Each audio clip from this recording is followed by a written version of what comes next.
Hi, I'm B, and right now I want you to picture a fantasy world. Can you tell me what it entails? Does the world you're picturing have a forest? What about some elves or another fantasy race? Is the world you're thinking of very Tolkien-esque, Middle-earth? Which is understandable because Tolkien did help refine the genre. But in more recent years, that sort of thing has been overdone. The Lord of the Rings movies, Sharona Chronicles, The Legend of the Seeker, Magicians, Fillory, and Harry Potter, for example. Now, don't get me wrong. I like all of those things. I even named one of my cats Fillory. This isn't Fillory. This is Fillory. But let's be honest. There is more to fantasy, and more to the fantasy genre, than just pretty white people in a forest. So what is world building, and how is it used to create a great story? Hello! Well, to put it simply, world building is the groundwork of a story. It's not just about creating a fictional country or realm. It's setting up the actual rules to which the fictional universe obey. It's the iron frame. It's the foundation. One of those two. I'm not really good at construction metaphors. It's the base. It is the base of the tale. Even if you pen a fantasy story in modern-day New York, you need to justify why it is or isn't following the laws of our world. I should mention that world building isn't used just for people writing a novel. It can be used in TV shows, movies, video games, podcasts, comic books, probably more things. I just ran out of things that interest me. So how does someone go about building a world for a story? How much work do you need to put into crafting a world? Say maybe for a homebrew urban fantasy D&D campaign? Probably a lot. Let's get started. So Tolkien's Middle-earth has become the basic blueprint for when someone wants to create a high fantasy world. As I stated earlier, J.R.R. Tolkien formed the blueprint of what we think about when we think about a fantasy setting. So what inspired Tolkien? In a letter that would later become letter number 165, J.R.R. Tolkien writes, "Middle-earth, by the way, is not the name of a never land, without relation to the world we live in." He then goes on to state the name Middle-earth is inspired by Old English, while also stating, "This history is supposed to take place in a period of the actual old world of this planet." So basically, his inspiration came from the question, what if England had mythos? Like Greek mythology, but for England. English mythology. Several settings in Middle-earth are similar to places in our own world. I found a BBC article that compares locations from England to settings in Lord of the Rings, which I'll link to below. Because this isn't a video on Tolkien's world building. It's not, I swear. And while Tolkien's inspiration from settings came from familiar scenery, you, dear viewer, have the advantage of the internet. There are many locations on Earth that can be used for inspiration. Not to mention, there's a lot of stories that use a non-European centric model for fantasy.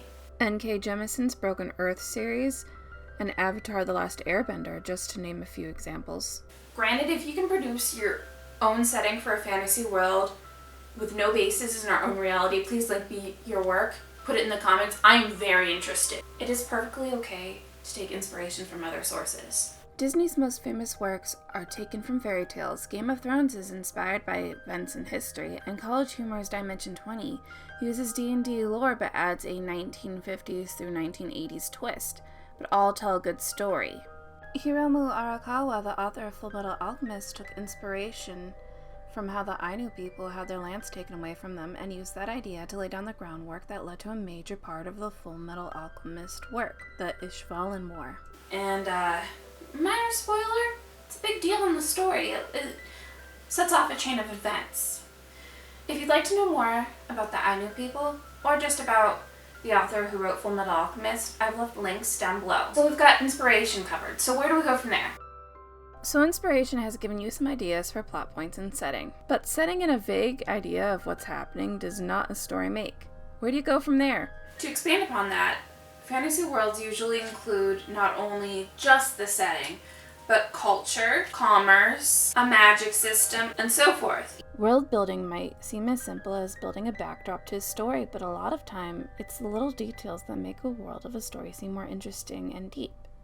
Take a look at Adventure Time, which on a surface level seems like a silly, fun story. But in the first few seasons, there are a lot of little details that make the viewers curious. And over time, those small details play into a larger plot. Earlier I mentioned wanting to write an urban fantasy D&D campaign, but doing that is easier said than done. It's not like I can just take D&D and slap it into a city and that's done. That's even adapting a previous work, which is theoretically easier. What I'm getting at is the world of a story and its plot affect each other, like in Adventure Time. So if I'm writing an urban fantasy D&D campaign, I would have the setting affect the narrative. There's no police, only paladins. Instead of the typical adventuring guild, it's only PTA moms with Janet haircuts.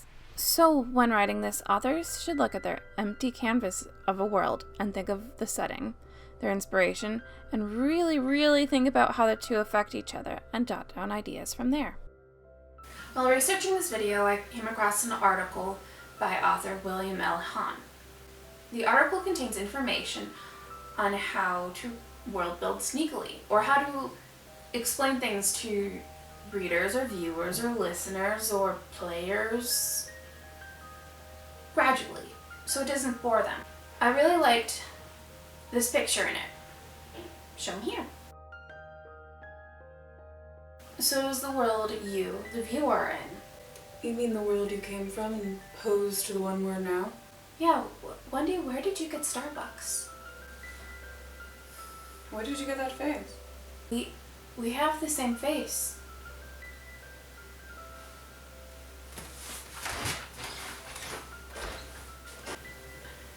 Fantasy stories are bigger and more complicated than any one possible person can know. And if you lay all that information on your audience at once, it's going to be very boring. I'm almost falling asleep thinking of someone just explaining that kind of stuff to me. Ugh.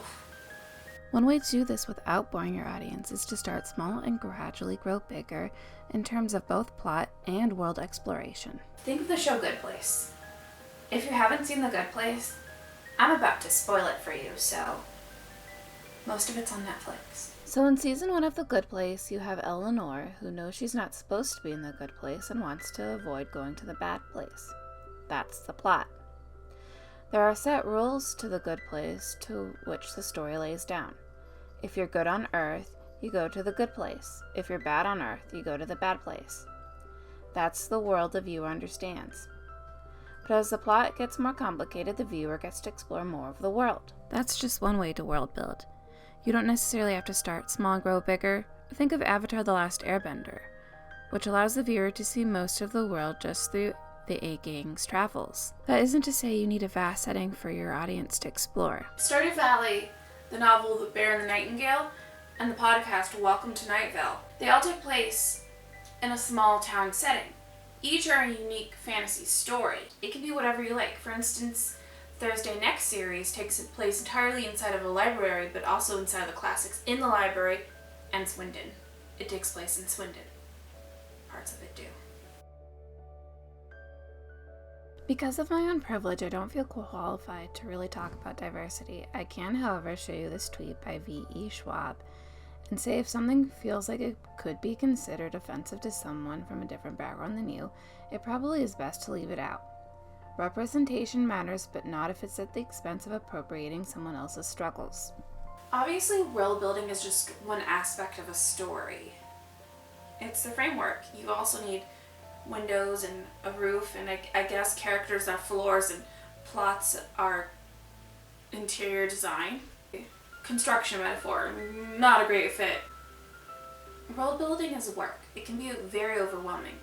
But with the knowledge of what goes into it, as well as practice, you can truly make something you're proud of. And don't worry about maps. Apparently they all suck. Now, if you excuse me, I've got a urban fantasy D&D world to make. Or I'm gonna see how Wendy got her Starbucks.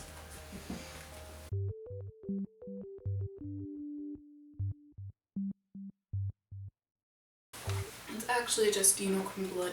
in a Starbucks cup, but it came with this.